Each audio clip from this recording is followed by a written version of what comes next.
In 476 AD, the impossible happened. Rome, the eternal city, the heart of the world, fell. For 8 centuries, her legions had marched from the misty forests of Britannia to the sun-baked sands of Egypt. Her laws shaped continents. Her banners cast long shadows across empires. But now, the city that once ruled the earth stood silent. In the palaces where emperors once dined, grass grew between the marble. The Senate rotted into dust. Roads that had once echoed with the rhythm of marching feet now led only to ruin. But though Rome had fallen in the west, her story was not over. Across the sea, where the blue waters of the Bosporus met the ancient city of Byzantium, another Rome still breathed. It did not call itself Byzantium.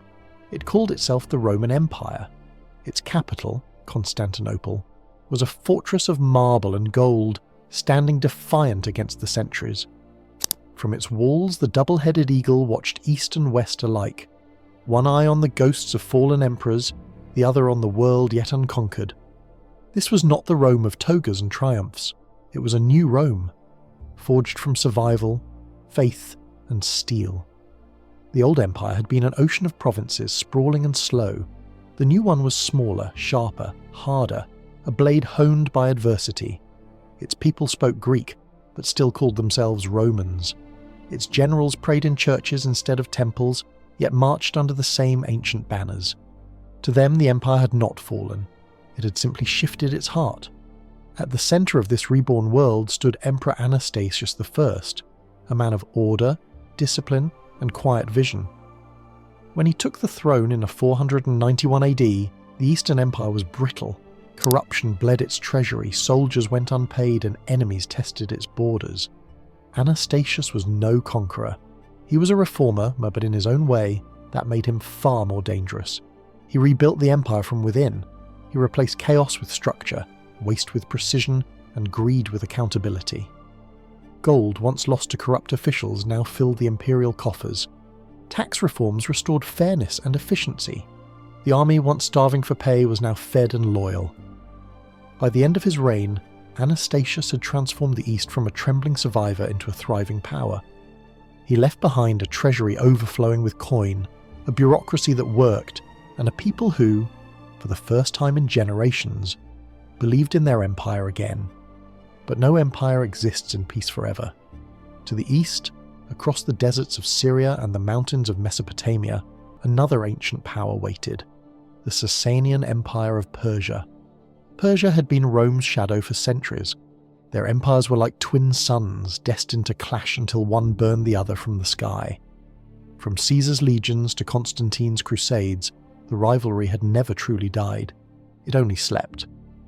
Now, with the West gone and the East rising in glory, the Persians saw opportunity and danger.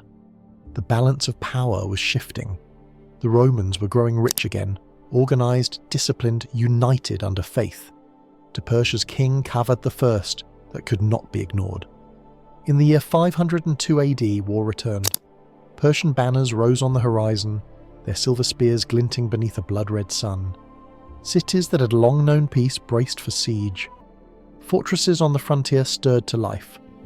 Once again, the ancient struggle for the East had begun, but this time it was not the old Rome that would fight. It was her heir, leaner, harder, and reborn from ruin. For Byzantium, this was not just a war of borders, it was a war for identity, to prove that they were not a fragment of the past, but the continuation of it, that they were not a shadow of Rome. They were Rome, and as the drums of war echoed across the eastern frontier, one question would decide their fate. Could this reborn empire, this Byzantium, rise high enough to defy Persia and reclaim the glory that the West had lost? The answer would begin on the battlefields of 502 AD.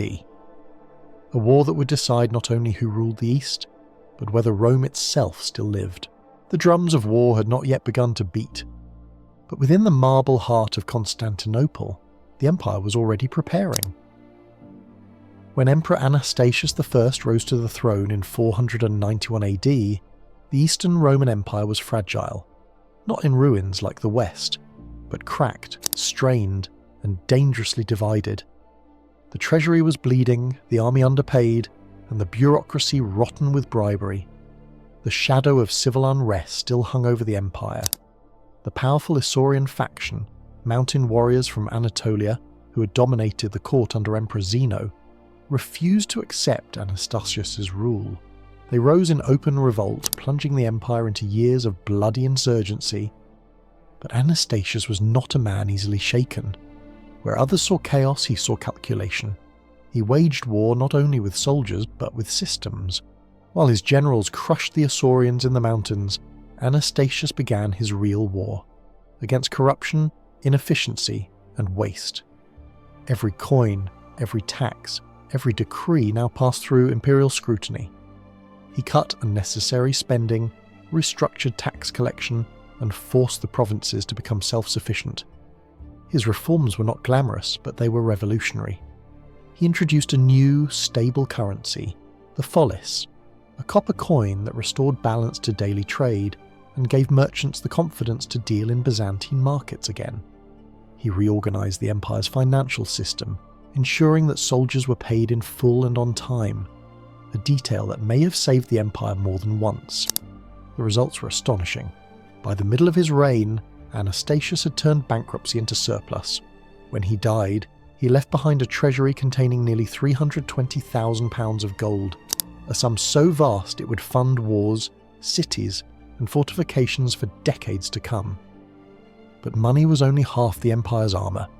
Anastasius also strengthened its walls, both literal and political. He ordered the construction of the Anastasian Wall, a colossal fortification stretching 60 kilometres west of Constantinople.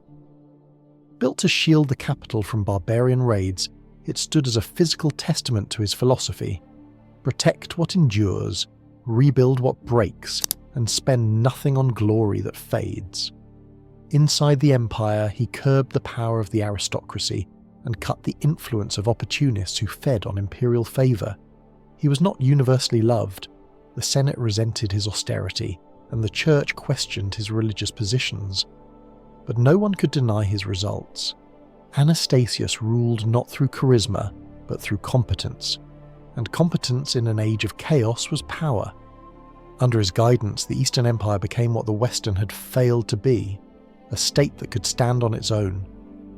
Its roads bustled with caravans from Arabia and India, its ports filled with ships bearing silk, spices and steel. Constantinople once again gleamed as the capital of the world's richest empire. But prosperity brings envy, and while Anastasius rebuilt walls and filled vaults, Persia was watching. The Sasanian Empire under King Kavadh I faced turmoil of its own, revolts, famine, and even exile. When Kavadh was restored to his throne with the help of nomadic allies, he sought to stabilize his rule the only way ambitious kings ever have, through war. Persia needed gold, and Byzantium, thanks to Anastasius's reforms, had more than anyone else. The fragile peace that had held for decades was breaking. Border tensions along Mesopotamia flared into skirmishes. Fortresses at Dara and Amida prepared for siege. The rivalry of empires, Rome and Persia, two ancient titans, was about to awaken once more. For Anastasius, this would be the final test. He had built an empire of wealth, order, and strength. Now he would learn whether it could endure the storm. The year was 502 AD, the moment when diplomacy ended and history sharpened its blade. The world that Rome had built was gone, but its embers still burned. By the dawn of the 6th century, Italy lay in ruins. The West had fallen, and the Eternal City was a ghost of its former self. Yet far to the east, in the marble palaces of Constantinople, the Roman spirit endured.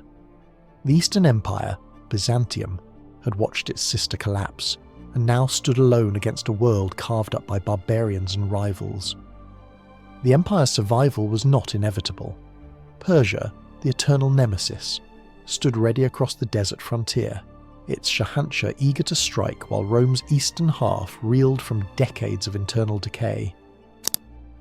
The year was 502 AD. In the mountains of Armenia, the fire was about to reignite.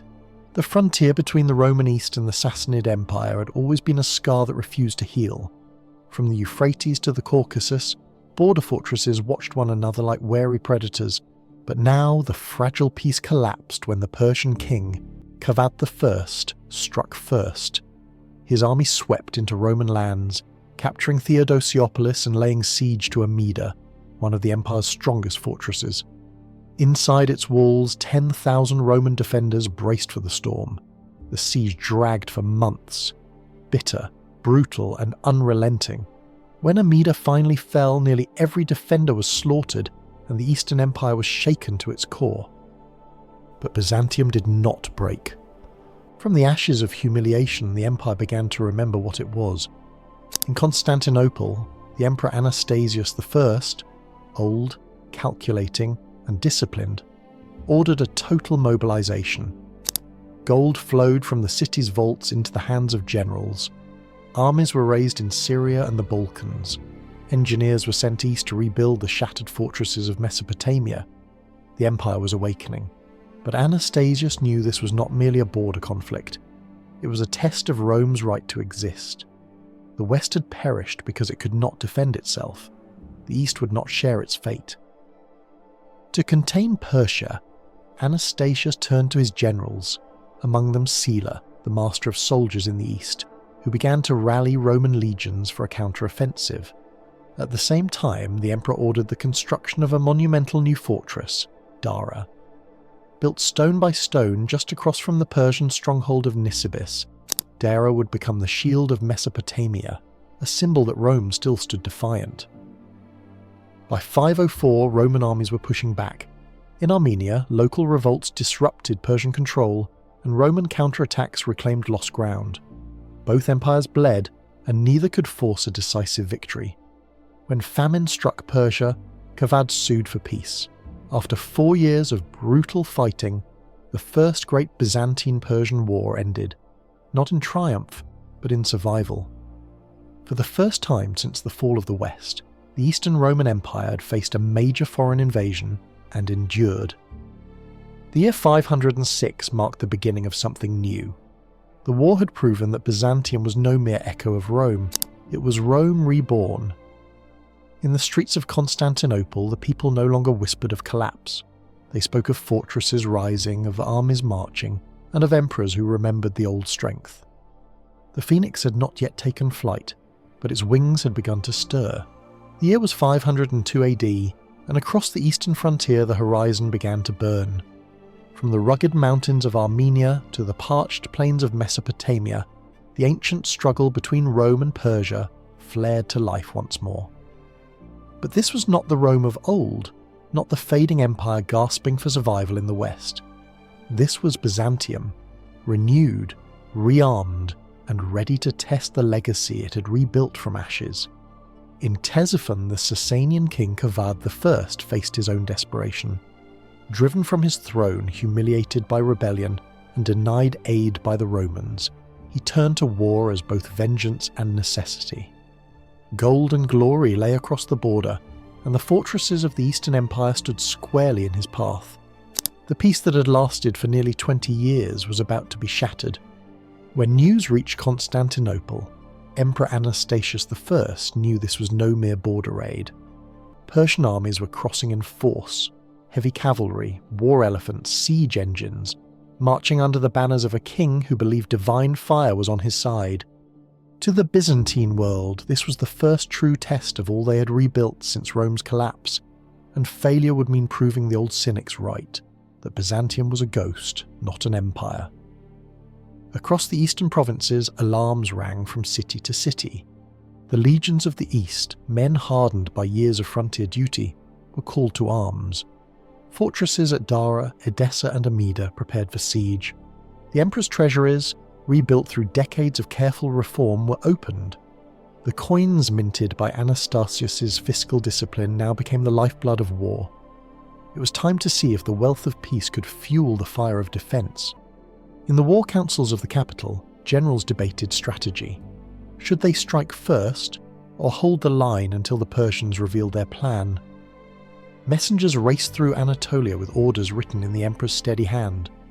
Defend the border, but do not yield the empire's honour.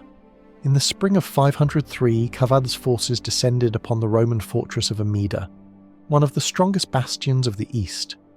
It was a city of proud walls and deep history, standing watch over the Tigris like a stone sentinel.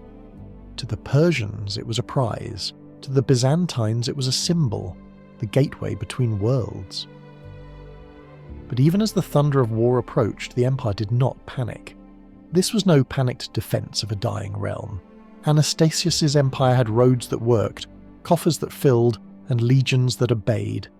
It was the first time since the days of Constantine that the empire could truly fight a great power on even terms. The soldiers who marched east carried more than weapons. They carried the weight of Roman memory, the pride of an empire reborn. Every shield gleamed with the double-headed eagle, a symbol not just of empire but of endurance. And as they crossed the Euphrates, they whispered a silent oath to the land that made them. Rome had fallen once, but not again. The empire now struck east, not as a shadow of what it had been, but as a new force rising from history's embers. The war that followed would test that claim in blood and fire. The storm had arrived. In the bitter winter of 502 AD, the Persian king Kavadh I unleashed his army upon the frontier fortress of Amida, a city whose stone ramparts had withstood centuries of war. Its people had seen Roman legions, Gothic raiders, and Parthian horsemen, but never had they faced a siege like this. The earth shook as war elephants lumbered through the snow, a terrifying sight for defenders who had never seen such beasts before. Behind them came the Savaran, the Persian elite cavalry, their armour glinting like silver fire beneath the frozen sun. Engineers erected siege towers and rams. Archers filled the sky with arrows that hissed through the winter wind. Kavadh himself watched from the heights, wrapped in furs, his eyes fixed on the city that symbolised Rome's defiance in the east. Inside Amida, the Byzantines refused to yield. The garrison, Roman veterans, Armenian auxiliaries and local militia, fought as one. From the walls they hurled stones, boiling oil, and their own defiance into the faces of the enemy. The city's bishop led prayers in the cathedrals while the soldiers swore oaths on the cross. If the Persians wanted Amida, they would have to wade through Roman blood to claim it. For 3 long months the siege dragged on. The Persians built siege ramps, the defenders burned them. They tunnelled beneath the walls, the Romans collapsed the tunnels. Every night, the sky over Amida glowed red with the fire of the war, a beacon visible for miles across the frozen plains. And still, neither side would yield. But attrition is its own kind of siege. The food ran low, the cold grew sharper, bodies froze in the streets, and the wounded groaned in cellars that had become hospitals. The defenders' strength began to fade, and the promise of relief from Constantinople never came. The empire was far away, the frontier was on its own. By early 503 AD, the Persians finally breached the walls. The defenders fought in the streets, house to house, until the city drowned in smoke and blood. When the fighting ended, Amida had fallen, but not quietly. Kavadh's army had lost tens of thousands of men. His elephants lay dead in the mud, his best soldiers buried beneath the ruins. The victory that was meant to prove Persia's divine favour had instead revealed the iron resolve of Byzantium soldiers. Across the empire, the fall of Amida struck like a thunderclap. It was a wound, but also a warning. For Anastasius and his generals, it became clear. This war would not be won by walls, but by will, and that will was unbroken. From the ashes of Amida, messengers rode west, carrying both tragedy and purpose. They brought word of the siege's cost, and the emperor's orders for retribution. The empire had endured its first blow, and now it would strike back. Smoke still clung to the ruins of Amida, carried by the cold winds of Mesopotamia. The Persian banners fluttered over a city of silence, but the victory was hollow. Kavadh's army had taken the fortress, yes, but at a price so steep it bled the triumph dry. The winter had claimed thousands. Disease gnawed through the camps. The living buried the dead with hands too numb to feel. In Constantinople, the news of Amida's fall struck like a dagger. The empire mourned, but it did not despair. For Anastasius, defeat was not the end of a chapter. It was the spark that began the next. He moved with precision, not panic. The treasuries, once filled by reform, were opened again. not to ransom, but to rebuild. Gold became swords. Tax revenues became armour. The empire was arming for redemption. In the spring of 503, the counteroffensive began. Roman forces under generals Patricius and Tillaire gathered along the Euphrates. These were not reckless men chasing revenge. They were veterans of reform, soldiers who had seen the empire's weakness and were determined to erase it. Behind them marched legions, archers and cataphracts, the armoured cavalry whose shining helmets mirrored the light of empire reborn. Their orders were clear: take back what was lost. And as the legions advanced across the frontier, the Persians learned that Amida had awakened something far more dangerous than pride: unity. The Roman banners rose once more over Edessa, Martyropolis, and the strongholds that anchored the eastern line. Skirmishes erupted across the frontier, swift, brutal, and relentless. The empire was no longer defending, it was striking back. At Nisibis, Byzantine forces clashed with Persian detachments in running battles that left the plains littered with broken spears and scorched armour. Each victory was small, but each one carried the same message. Rome, or what the world now called Byzantium, still lived. Kavadh, battered but unyielding, pulled his army back behind the fortified lines of his homeland. The Persians were still strong, but the aura of invincibility was gone. The fire that once threatened to consume the east now flickered, weakened by its own hunger. By 504 AD, diplomacy began to whisper what swords could not finish. Envoys crossed the frontier under white flags, their words cautious but edged with respect. Neither side could claim triumph, yet both understood the truth written in blood across the borderlands. Byzantium was no longer Rome's shadow, it was Rome's successor. When peace finally came in 506 AD, it was not signed in humiliation, but in parity. The Persians withdrew. The cities of Mesopotamia remained scarred, but standing. And for the first time in generations, the world looked east and saw not the ruins of empire, but its rebirth. Anastasian had done what few rulers in history ever could. He had taken the memory of Rome and forged it into something new, disciplined and enduring. The empire had stared into Persia's fire and had not burned. It had learned, it had adapted, and it had survived. The sea burned with the ghosts of empires. Off the coast of Africa, Byzantine sails cut through black water, their oars dipping like wings under a dying sun. The men aboard were veterans of two worlds, heirs of Rome, yet soldiers of a reborn power. To the west lay the shattered memory of the fallen empire, to the east the endless pressure of Persia. Between them, the Mediterranean waited, silent and watching, as if testing who would rule its waves next. From the marble halls of Constantinople, Emperor Leo's grand vision still haunted the empire's memory, a dream to reclaim what had once been Rome's heart, North Africa. Near Cape Bon, that dream was tested in flame. What began as a campaign to restore Roman honour ended in catastrophe. Winds turned against the Byzantine fleet. Vandal fireships tore through the formation. Thousands perished beneath a sky of smoke and salt. The Mediterranean, once Rome's private sea, had betrayed its master.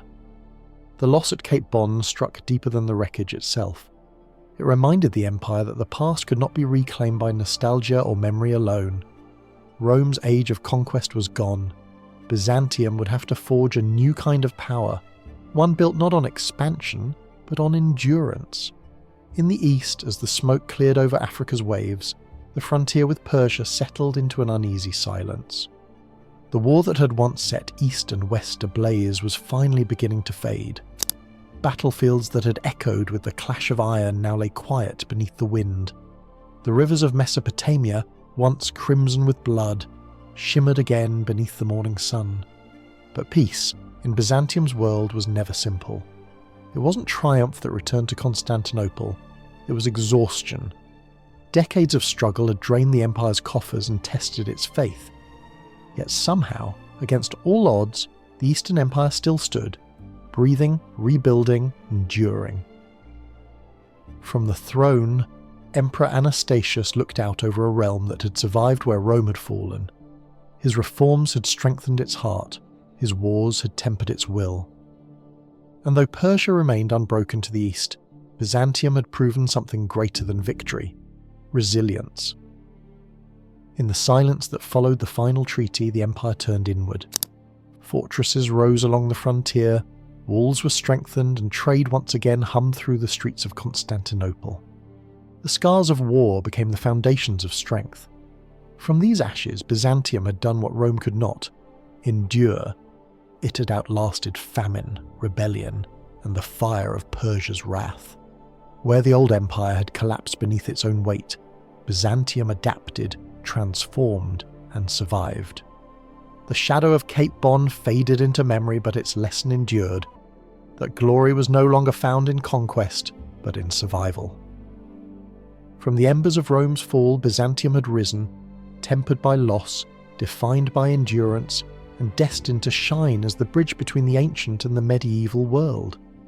The struggle of 502 AD was never just a war. It was a crucible, one that forged the empire that would one day outshine even Rome itself.